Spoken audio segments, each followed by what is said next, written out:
조직 신학에서 잃어버린 연결고리.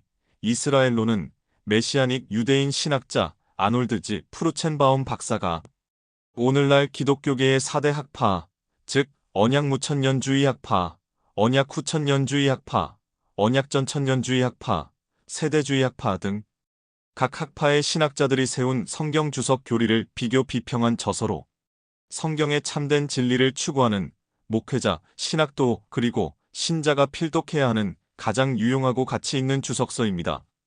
기독교계라 함은 세계 기독교 3대 종파인 로마 가톨릭, 동방정교, 프로테스탄트, 개혁교회 외에 성경을 근거로 했다고 주장하는 세계의 다른 모든 교파, 예를 들어 모르몬교, 여호와의 증인, 통일교, 신천지 등과 같은 이단교파가 총망라된 단체를 말합니다. 오늘날 기독교계의 거의 모든 교단은 사실상 언약무천년주의 학파의 교리를 지지하고 따릅니다. 언약무천년주의 교리의 기본 개념은 구약성경의 이스라엘이 교회이고 신약성경의 교회가 이스라엘이라는 전제하에 신약성경으로 구약성경을 영적으로 우화적으로 해석합니다. 이러한 해석을 근거로 무천년주의자들은 하나님의 택함을 받은 유대인이 초림하신 예수님의 메시아 되심을 거부함으로써 버림을 받았기 때문에 아직 성취되지 않은 구약성경에서 이스라엘에 약속된 일들은 지금 영적 이스라엘인 교회가 성취하고 있다고 주장합니다. 이 주장을 뒷받침하는 계시의 말씀이 성경에 기록되어 있을까요? 소수에 불과한 언약 후천년주의자, 언약전 천년주의자 또는 역사적 전천년주의자, 세대주의자는 어떤 교리를 지지하고 따를까요? 구약성경의 호세아 선지자는 하나님의 택함을 받은 이스라엘이 멸망할 것이라고 BC 약 700년경에 이미 경고했었습니다. 호세아 4장 6절. 이스라엘 유대인은 로마 제국의 속국하에서 메시아를 갈망하고 있었음에도 불구하고 약 2000년 전 초림하신 예수님의 메시아 되심을 거부함으로써 AD 70년에 로마군에 의해 멸망했고 전 세계로 흩어짐을 당해 오늘날까지 박해를 받고 있습니다. 선지자 호세아가 경고한 대로 이스라엘은 창조자 하나님을 믿지 않아서가 아니라 하나님을 아는 지식이 부족했기 때문에 멸망했습니다. 오늘날 교회 신자는 어떠한가요? 예수님이 구세주이심을 믿지 못해서가 아니라 유대인과 마찬가지로 성경을 아는 지식, 즉 예수 그리스도를 아는 지식, 즉 예수 그리스도께서 하실 일에 대한 지식이 부족하다면 돌이킬 수 없는 상황에 놓일지도 모릅니다. 성경이 창조자 하나님의 참된 말씀이라는 증거는 성경에 예언된 일들입니다. 구약 성경의 선지자들은 약 2000년 전에 멸망한 이스라엘이 회복해서 재림하신 메시아와 함께 예루살렘 도성에서 1000년간 세상을 통치할 메시아의 천년왕국에 관하여 예언하고 있습니다. 이 예언이 성취될 것을 나타내는 징표가 이미 세상에 나타났습니다. 바로 1948년 5월 14일 유대인이 약속의 땅 팔레스타인에 약 2000년 전 멸망한 이스라엘 국가를 재건했습니다. 이스라엘이 존재하지 않으면 이 예언은 결코 성취되지 않을 것입니다. 내 학파 교리 모두 사람이 만든 것이고 각기 자기 학파의 교리가 성경적 진리에 가장 부합한다고 주장합니다. 조직신학에서 잃어버린 연결고리 이스라엘론은 4대 학파의 교리를 다룬 주석서 중 참된 성경적 진리에 가장 부합하는 교리를 제시한 주석서입니다.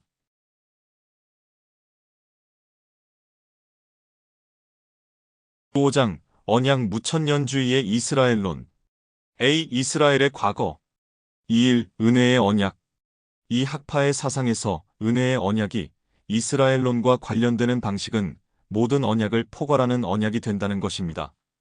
다른 모든 언약은 이 은혜 언약의 측면 또는 결과물일 뿐입니다.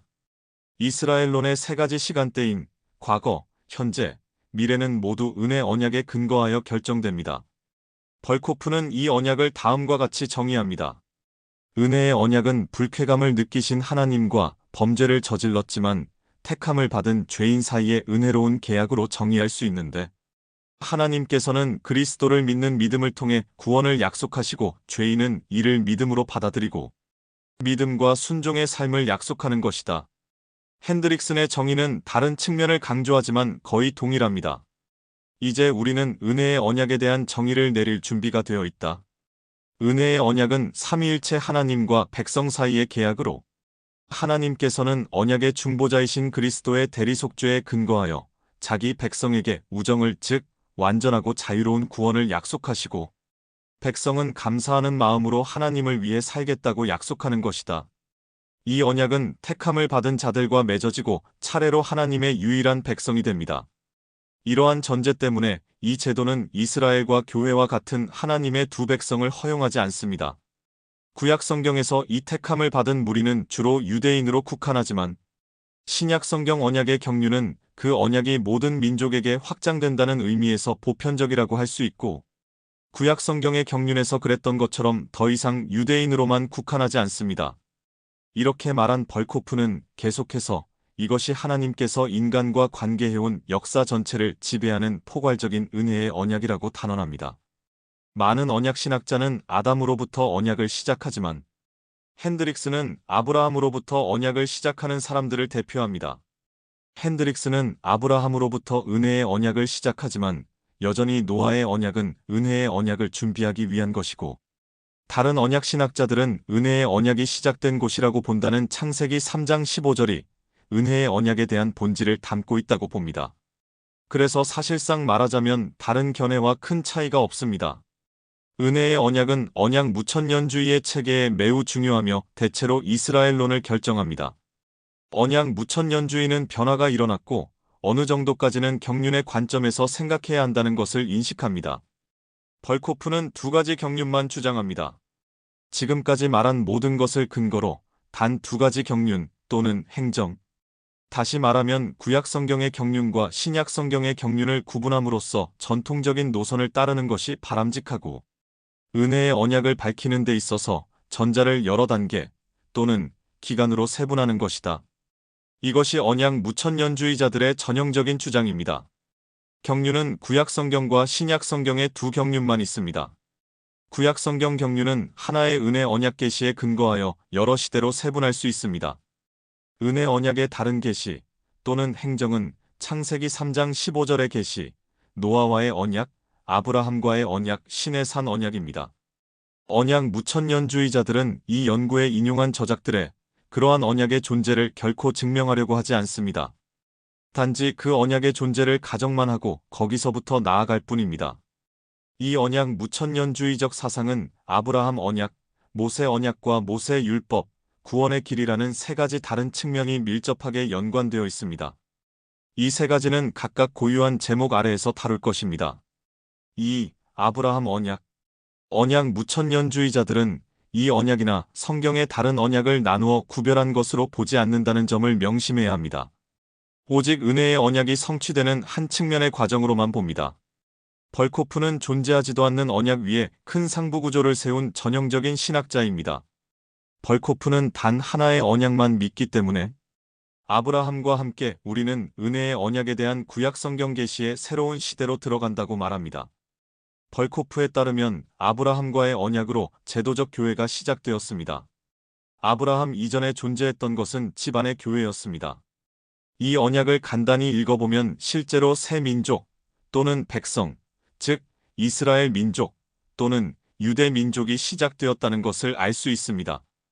벌코프의 언약 신학은 은혜의 언약에 따르면 오직 택함을 받은 자만이 하나님의 백성이기 때문에 이스라엘과 교회를 두 개의 구별된 실체라고 인정할 수가 없습니다. 그렇다면 아브라함으로부터 시작된 것은 제도적 교회였습니다.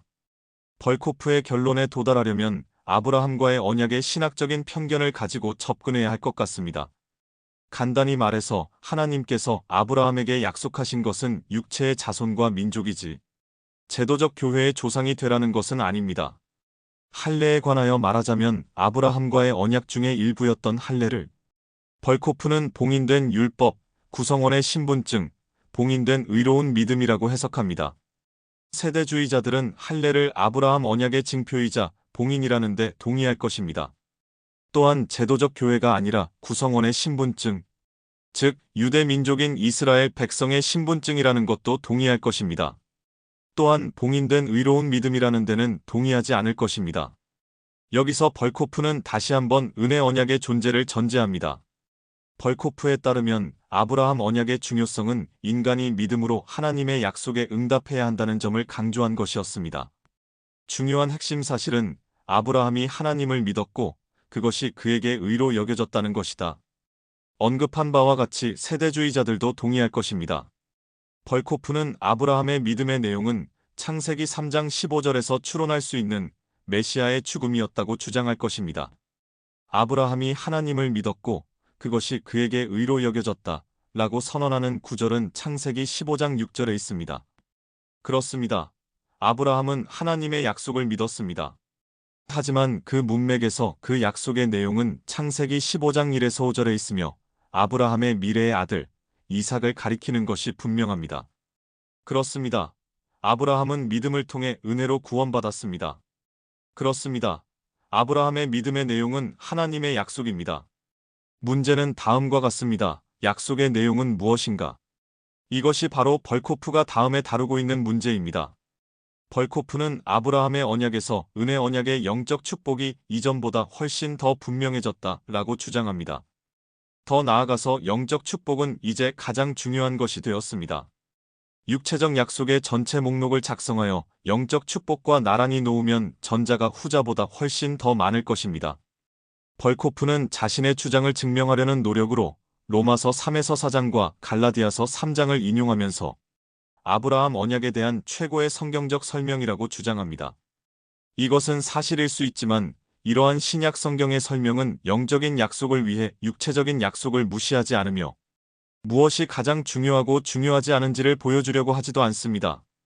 바울이 두 구절 모두에서 강조하는 것은 구원은 언제나 율법의 행위와는 별개로 믿음을 통한 은혜로만 가능하다는 것입니다. 바울은 아브라함의 언약에 대해 상세히 설명하려고 하는 것이 아닙니다. 기껏해야 구원의 문제와 구원의 수단을 다루는 아브라함 언약의 한 측면만 설명하고 있습니다.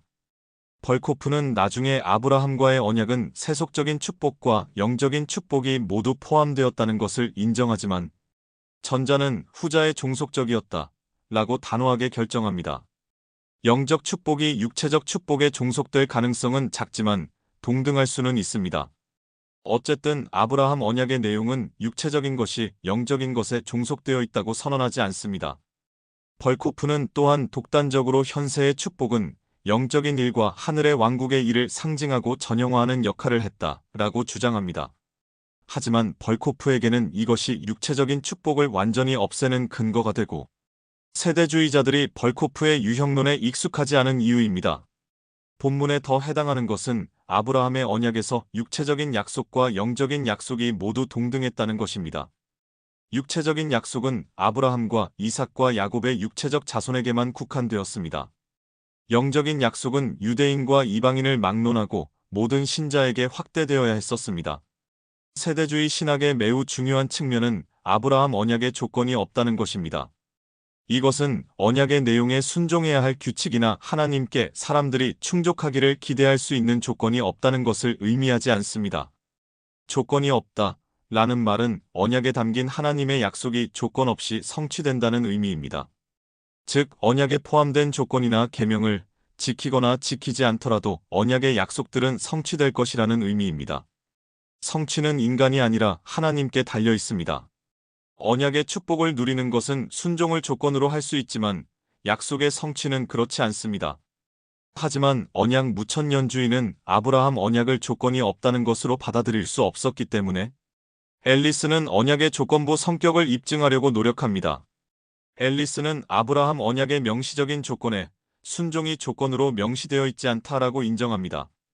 무천년주의자들은 이것을 받아들일 수 없었기 때문에 다른 방식으로 조건부였다는 것을 입증하려고 노력합니다. 첫 번째 주장은 순종은 모든 상황에서 축복의 전제 조건이라는 것입니다. 앨리스는 이에 대한 증거로 시편 68편 6절을 인용하지만 이 구절은 순종이 모든 상황에서 축복의 전제 조건이라고 말하는 것이 아니기 때문에 요점을 거의 증명하지 못합니다. 또한 문제는 순종이 축복의 전제 조건이 아니라 언약을 성취하겠다는 하나님의 약속 자체가 조건부인지에 대한 여부이기 때문에 요점을 벗어난 것입니다. 두 번째 증거는 아브라함의 경우 순종의 의무가 특히 강조되어 있다는 것입니다. 이는 특히 아브라함과의 언약의 명시적 조건에서 순종이 조건으로 명시되어 있지 않다 라는 사실에 비추어 볼 때 매우 의심스럽습니다. 이것도 또한 요점을 벗어난 것입니다. 아브라함에게 순종해야 할 계명이 있었는지가 문제가 아니라 순종이 하나님께서 약속을 성취하실 수 있는 근거가 되었는지가 문제이기 때문입니다. 아브라함의 믿음이 3번이나 무너진 것은 분명합니다. 사라를 누이일 뿐이라고 거짓말을 했을 때 2번, 창세기 12장 16에서 20절, 20장 1에서 18절과 자손을 낳기 위해 하갈을 첩으로 삼았을 때 1번, 창세기 16장 1에서 16절입니다. 하지만 이러한 불순종의 행위가 사라에게 아들이 있을 것이라는 하나님의 약속을 무효화하지는 못했고 실제로 아들을 낳았습니다. 아브라함은 불순종하는 동안 하나님의 축복을 경험하지 못했을지 모르지만 하나님의 약속은 여전히 확실했습니다. 이것이 세대주의자들이 언약을 조건이 없다 라고 부를 때 의미하는 것입니다. 앨리스는 자신이 주장하는 것을 증명하는 증거를 제시하지 못합니다. 앨리스는 나중에 창세기 26장 5절을 인용해서 그 약속이 아들에게 반복되었다 라고 주장함으로써 자신의 주장을 더 발전시키려고 합니다. 아브라함 언약의 성취가 아브라함의 순종이 조건부였다는 주장을 인정하더라도 앨리스가 인용한 바로 그 구절은 내 음성에 순종하고 내 명령과 계명과 규례와 내 법을 지켰음이라고 명시되어 있습니다. 아브라함 언약의 성취가 아브라함의 순종을 조건부로 했다면 아브라함은 분명히 조건을 충족했고 아브라함이 조건을 충족했다면 하나님께서는 언약을 성취해야 할 의무가 있습니다. 따라서 아브라함이 조건을 충족했기 때문에 언약은 조건이 없다 라는 것입니다. 앨리스가 아브라함 언약의 조건부 성격을 증명하기 위해 시도하는 또 다른 방식은 할례의 요구사항에 근거하는 것입니다. 앨리스에 따르면 할례의 명령은 순종이 아브라함의 언약과 밀접하게 연결되어 있었다는 것을 보여줍니다. 불순종한 형벌은 언약의 백성에서 끊어지는 것이었습니다.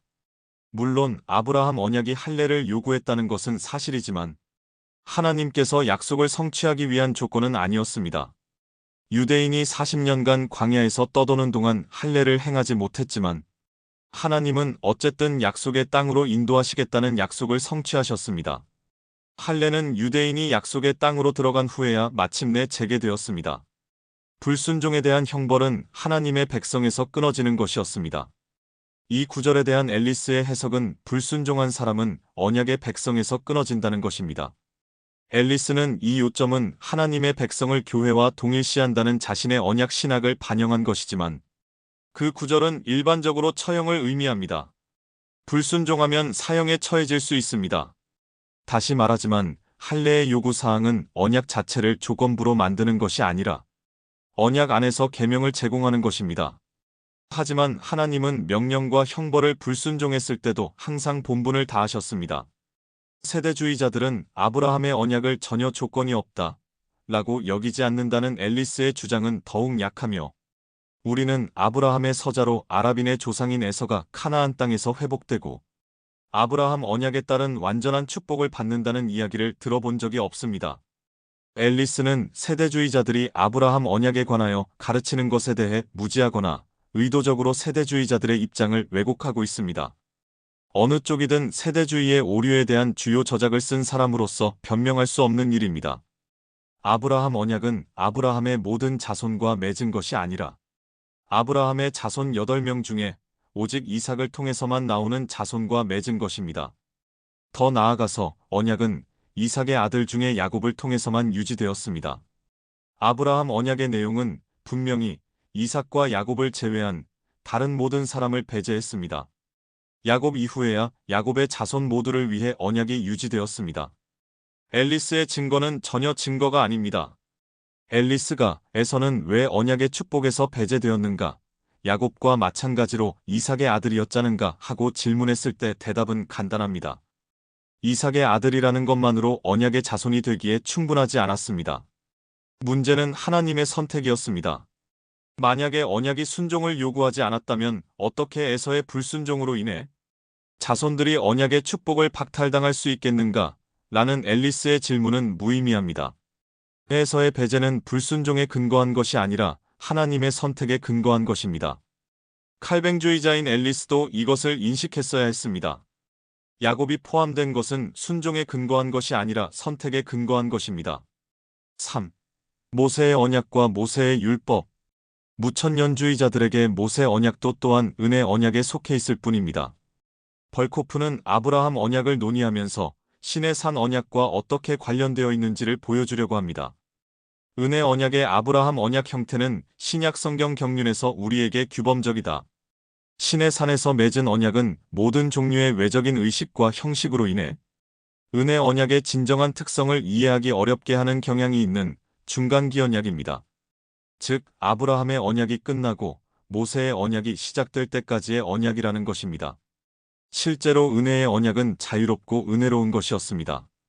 세대주의자들은 이렇게 부르는 것을 선호하는 모세 언약을 뚜렷하게 다른 별개의 언약으로 보지만 벌코프는 은혜 언약의 또 다른 경륜으로 보고 아브라함 경륜에 가려진 언약으로 봅니다. 그러고 나서 벌코프는 계속 신의 산 언약을 논의하면서 여전히 다른 모든 언약과 동일하다고 주장합니다. 언약은 은혜의 언약 하나만 있어야 했기 때문에 벌코프는 아브라함과의 언약과 신의 산에서 맺은 언약이 본질적으로 동일하다라고 주장할 수밖에 없습니다. 두 언약의 내용에서 발견되는 근본적인 차이에도 불구하고 유지되어야 합니다. 신약 성경에서 두 언약을 일관되게 대조하고 있음에도 불구하고 또한 유지되어야 합니다. 벌코프가 후자에서 벗어나는 방법은 바울이 아브라함과의 언약 전체를 신의 산 언약과 대조하는 것이 아니라 이 언약에서 가능한 율법만 대조하는 것이라고 주장하는 것입니다. 하지만 신의 산 언약은 율법이었고 율법 전체가 언약이었습니다. 아브라함 언약을 율법과 대조하는 것은 언약 자체와 대조하는 것입니다. 은혜 언약의 존재와 신학적으로 수반하는 모든 것을 받아들인 벌코프는 이제 명백한 것은 피하고 두 언약은 본질적으로 동일하다라고 주장하지 않으면 안 되는 것처럼 보입니다. 심지어 두 언약의 내용의 차이점을 다루려고 시도조차 한 적도 없습니다. 물론 벌코프도 몇 가지 차이점이 있다는 것을 인정해야 한다고 하면서도 단지 새로운 경륜의 특유의 특징으로 보려고 합니다. 그러나 아브라함의 언약과 신의 산 언약이 본질적으로 같다고 하더라도 신의 산 언약은 몇 가지 특유의 특징이 있었다. 신의 산 언약을 맺을 때 진정으로 국가적인 언약이 되었다. 이스라엘의 시민 생활은 두 언약과 분리될 수 없는 방식으로 언약과 연관되어 있었다. 크게 보면 교회와 국가는 하나가 되었다. 교회 안에 있는 것이 국가 안에 있는 것이었고 그 반대의 경우도 마찬가지였으며 교회를 떠나는 것이 곧 국가를 떠나는 것이었다. 영적인 파문은 없었고 금지령은 죽음으로 단절되는 것을 의미했다. 모두가 하나의 언약이기 때문에 벌코프는 택함을 받은 사람들만이 하나님의 백성이고 그게 결국 교회라는 것입니다. 은혜 언약의 새로운 경륜으로 교회와 국가는 하나가 되었습니다. 교회 안에 있는 것이 국가 안에 있는 것이었고 국가 안에 있는 것이 교회 안에 있는 것이었습니다. 이것은 결국 교회가 이스라엘이고 이스라엘이 교회라는 것입니다. 벌코프가 이스라엘론과 관련된 신의 산 언약에 대해 말한 또 다른 사항은 다음과 같습니다. 신의 산 언약의 율법은 또한 도덕법과 민법과 의식법 또는 종교법으로 지정되어 이스라엘이 삶의 규칙으로 삼았기 때문에 하나님의 율법을 세 가지 다른 측면을 취했다. 민법은 단순히 도덕법의 규칙을 모든 파급 효과에 따라 사람들의 일상생활과 사회생활에 적용하는 것이다. 심지어 사람들이 감수하는 사회적, 시민관계조차도 언약관계를 반영해 보충해야 했었다. 벌코프는 율법을 도덕법, 민법, 의식법 세 부분으로 나눕니다. 세대주의자들은 율법을 이스라엘이 삶의 규칙으로 삼았고 구원의 수단으로 삼지 않았다는 데 동의합니다.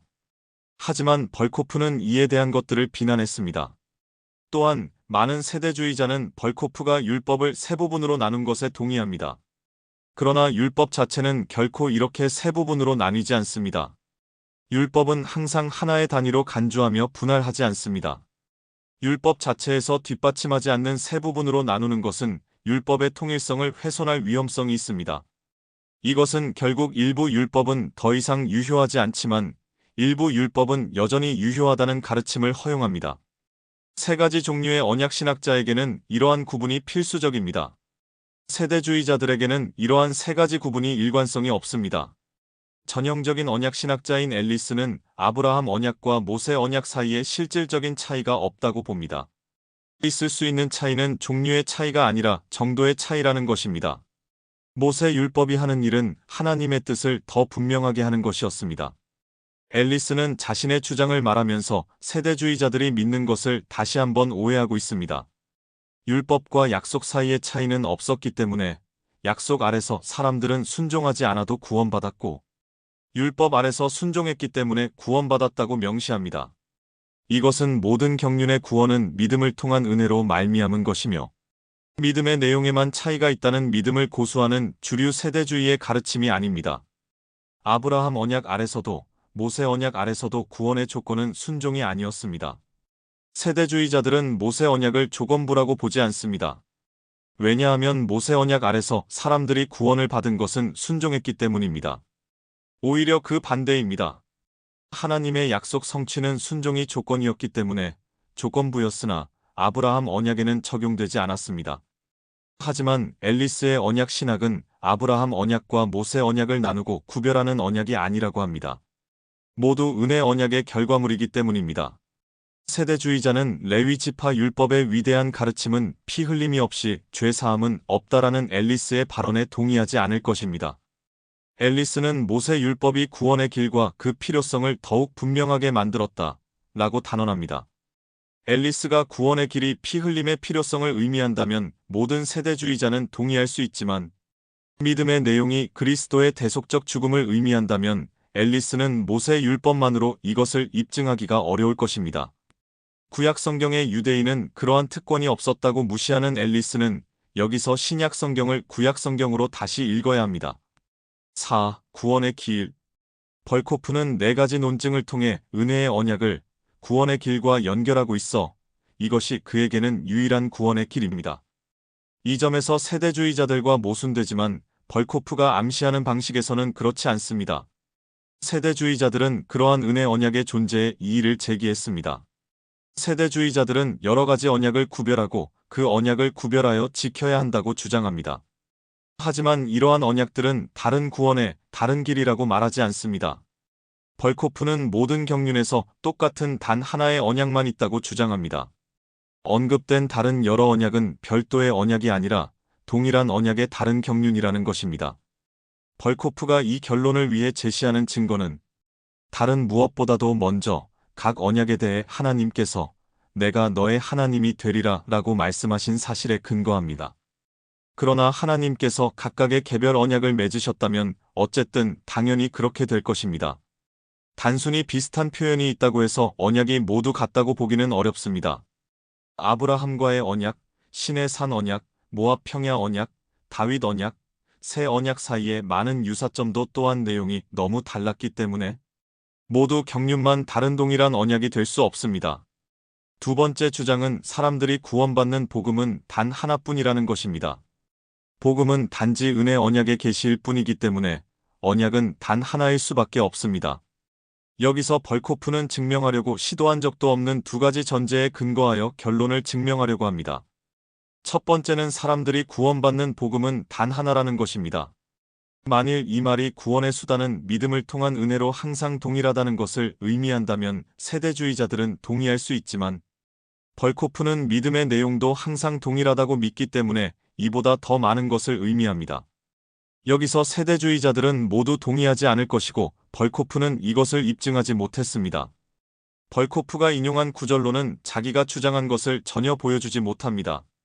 두 번째 전제는 복음은 단순히 은혜 언약을 갱신하는 것이라며, 다시 한번 벌코프는 이 언약이 구원의 길이라는 것을 보여줍니다. 성경에 벌코프가 정의한 것처럼 은혜 언약을 말하는 곳은 어디에도 없습니다. 입증되지 않는 2가지 전제로 언약은 단 하나라는 결론은 부적절합니다. 세 번째 주장은 바울이 로마서와 갈라디아서에서 주장한 것에 근거합니다. 아브라함은 신약 성경 신자들이 구원받은 것과 같은 방식으로 구원받았다는 것입니다. 아브라함이 행위와 상관없이 믿음을 통한 은혜로 구원받았다고 바울이 로마서와 갈라디아서에서 주장한 것은 틀림없는 사실입니다. 이것은 아브라함의 믿음의 내용이 같았다는 말과는 거리가 멉니다. 아브라함 언약은 여전히 유효하다 라는 것과 다른 어떤 것도 구원이 없다 라는 점은 동의합니다. 이는 모두 사실이지만 언약이 하나뿐이라는 것을 증명하지는 못합니다. 구원의 길은 똑같다는 4번째 주장도 구원이 항상 믿음을 통한 은혜로 이루어지기 때문에 사실입니다. 벌코프가 말하는 동일한 조건이 믿음을 의미한다면 세대주의자들은 모두 동의합니다. 그러나 믿음의 내용이 항상 동일하다는 의미라면 이것은 의문이 듭니다. 그렇다고 해도 언약이 하나뿐이라는 것을 증명하지는 못합니다. 성스러운 의식이 형태가 다르다 라는 사실 자체가 성스러운 의식의 형태가 하나뿐이라고 주장해서는 안 된다는 것입니다. 앨리스의 저작보다 무천년주의를 더 긍정적으로 제시한 콕스도 또한 구원의 길을 항상 동일하다고 주장합니다. 무천년주의자들은 교부들과 개신교 개혁자들이 그랬던 것처럼 구원의 계획이 하나뿐이라고 주장한다. 일찍이 은혜를 받았거나 장차 은혜를 받아 하늘의 왕국, 천국의 관문을 통과할 모든 사람은 다른 모든 하늘의 왕국 시민과 한 가지 공통점이 있을 것이다. 각 사람은 예수 그리스도께서 흘린 피에 대한 어린아이 같은 믿음을 통해서만 하늘의 왕국에 왔을 것이다. 구원의 계획은 단 하나뿐이다. 그렇다. 다른 계획은 결코 없었다. 다른 계획도 영원히 없을 것이다. 세대주의자들은 구원의 근거가 항상 동일하다는데 동의할 수 있습니다. 그 근거는 예수의 죽음이었습니다. 또한 구원의 수단은 항상 믿음이라는데 동의할 수 있습니다. 이 방법의 차이는 믿음의 내용, 즉 무엇을 믿어야 하는가 라는 문제에서 비롯됩니다. 신약 성경에서 믿음의 내용은 메시아의 대속적 죽음, 장사 지냄, 부활이라는 데는 이견이 없습니다. 하지만 그러한 것이 구약 성경 성도들의 믿음의 내용이었는가? 콕스와 언약 신학자들은 그렇다고 말합니다. 아담으로부터 구원받은 모든 사람은 예수 그리스도께서 흘린 피에 대한 어린아이 같은 믿음 때문에 구원받았다고 말합니다. 콕스는 구약 성경 성도들도 신약 성경 성도와 동일한 그리스도에 대한 지식이 있었다고 가정합니다. 물론 구약 성경만으로는 이것은 증명할 수 없습니다. 구약 성경 성도들은 그러한 특권도 없었다고 무시한 콕스는 신약 성경을 구약 성경으로 다시 읽어야만 합니다. 다음과 같은 예가 있습니다. 구약 성경 성도들을 살펴보자. 어떻게 구원을 받았는가? 구원받은 계획이 오늘날을 위한 하나님의 구원 계획과 다른 점이 있었는가? 위대한 신학자 바울의 눈을 통해 아브라함의 구원을 살펴보자. 바울은 아브라함의 구원이 바울 당시 이방인들이 받아들인 구원과 똑같았었다는 것을 보여주기 위해 세심한 주의를 기울였다. 바울은 실제로 모든 시대의 모든 사람이 똑같은 방식으로 구원받는다고 주장했다. 구약 성경 시대의 사람들은 그리스도를 통한 속죄를 믿음으로 고대하며 받아들였던 반면에 신약 성경 시대의 사람들은 완성된 희생 제물을 받아들였다. 하지만 하나님 보시기에는 모두 동일한 속죄를 통해 구원받는다. 콕스는 바울이 아브라함의 구원에 대해 논의한 로마서 4장을 거론하지만 이것은 콕스의 주장을 증명하지 못합니다. 바울이 말하는 모든 것은 아브라함이 구원받은 수단이 행위와는 별개로 믿음이었다는 것뿐입니다. 바울은 어디에서도 아브라함이 그리스도께서 자신의 죄를 대신해 죽을 것을 믿었다고 말하지 않습니다. 창세기에 나오는 아브라함에게 주신 하나님의 많은 계시 중에서 그러한 개념은 단 한 번도 명시되지 않았습니다. 그래도 콕스는 다음과 같이 결론을 내립니다.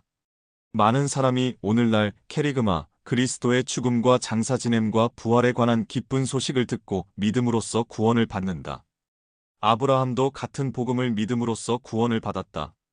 이 복음은 침례인 요한과 우리 주님과 모든 사도가 전한 복음과 동일하다.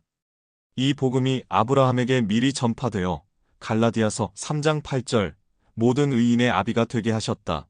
로마서 4장 11절 콕스는 아브라함이 그 같은 복음을 믿음으로 구원받았다라고 주장합니다.